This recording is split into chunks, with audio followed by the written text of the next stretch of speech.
Halo saudara, saya Glenny Soktania menemani Anda dalam Kompas Bisnis. Laba besar perbankan raksasa di Indonesia berbuah bonus dan tantiem bagi direksi, komisaris dan juga pejabat lainnya. 3 bank BUMN menabur bonus atas kinerja keuangan selama 3 kuartal. Dengan laba bersih di kuartal 3 senilai 44,2 triliun rupiah, Bank Rakyat Indonesia alias BRI membagikan bonus dan tantiem senilai 821,3 miliar rupiah atau naik dari tahun lalu yang di bawah 700 miliar rupiah. BRI menjadi bank BUMN dengan laba terbesar. Sedangkan Bank Mandiri dengan laba 39 triliun rupiah. Bonus dan tantiemnya justru lebih besar, yaitu di luar gaji dan tunjangan. Kalau tahun lalu 961 miliar, tahun ini menyundul 1 triliun rupiah.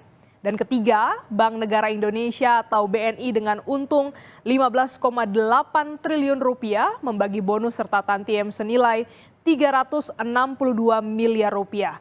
Lebih tinggi dari tahun lalu yaitu 297 miliar rupiah. Tidak hanya bagi direksi dan komisaris, bonus ini juga diberikan pada karyawan dengan jabatan tertentu.